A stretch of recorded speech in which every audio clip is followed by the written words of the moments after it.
Hello, welcome to the Bag Hack Digest.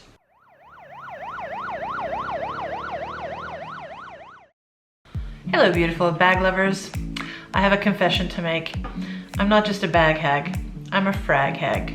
Look what I got today in the mail. La collection privée de Christian Dior. Look what we have in here. Old people problems. Oud et sa fan, Bois d'Argent, Gris Montagne, Ambre Nuit, New Look 1947, and Midi La Forêt. Oh, it's a perfumer's dream, or a perfume wearer's dream. They come in these little bottles. It's just like the original giant 250 ml bottle you can get that's literally hundreds of dollars. If I could be in front of this all day, I could say no to chocolate. I think it would be possible. Oh, so today I bring you another Rebecca Minkoff. I love this bag. It's been highly instructional.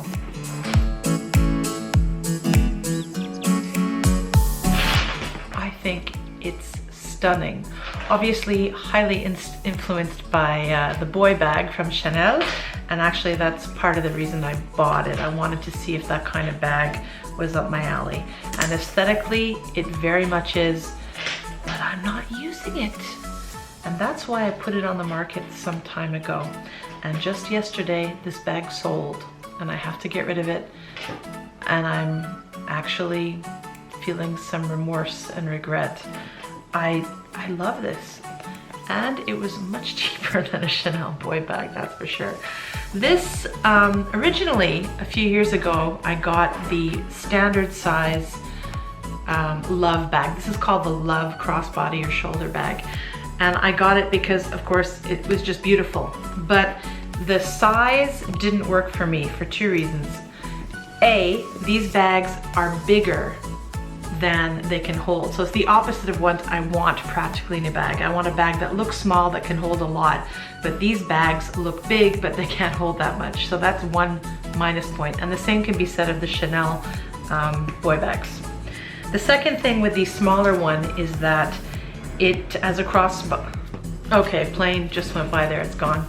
The second thing with this particular model is that if it's not big enough, it fits too short as a crossbody bag. It just looks too small. This model, I think, on me looks great as a crossbody and a shoulder, short strap, long strap, whatever. However, if you're a smaller person, I think it will overwhelm you. It really is big. But if you're someone that likes to carry a lot of stuff around, seriously, this thing it's quite substantial. I don't need to carry that much with me most of the time.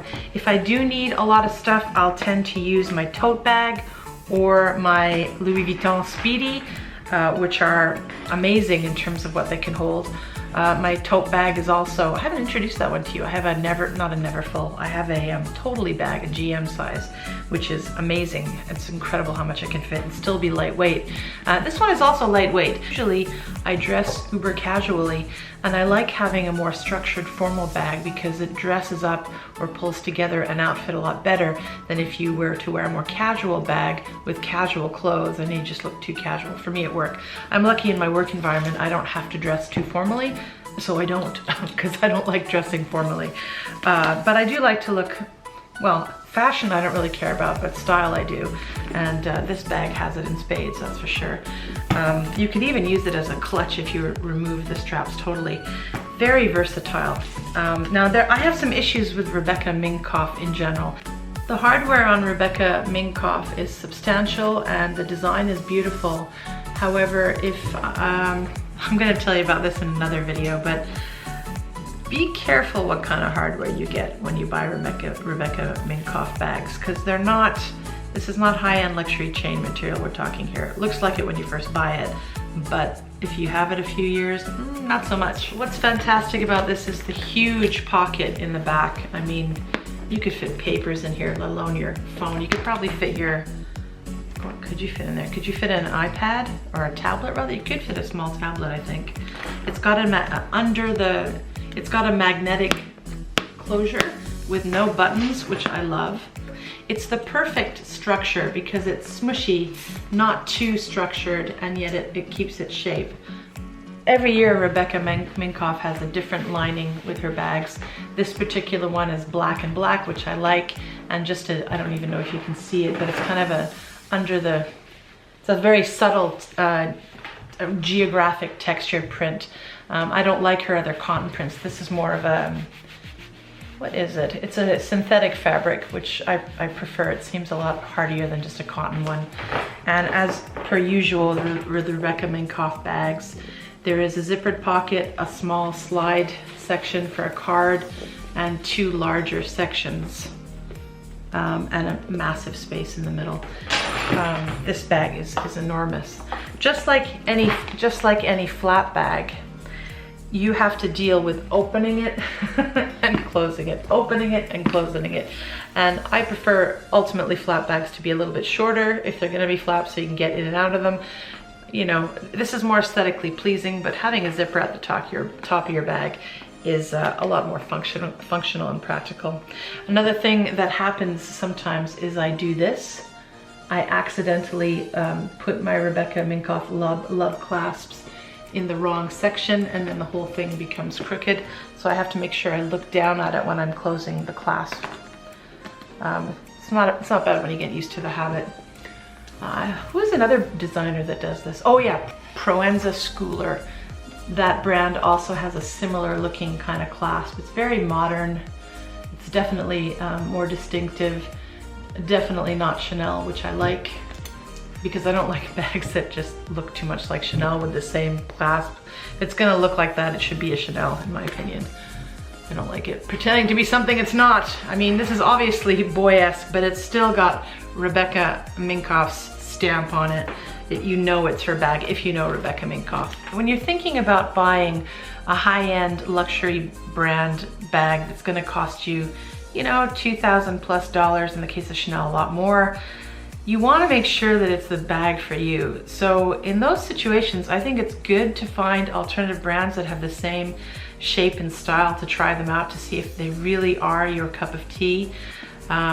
Even to buy, I don't know, I don't want to say don't buy replicas, but you can buy bags without the logos, cheap from China, if you want to go that route. I don't feel comfortable with that personally, but I don't see why not if it prevents you from making a big mistake, and you can buy with some certainty that you're not buying into child labor. That's the problem with going through China, isn't it? But these days it's so hard to keep track of the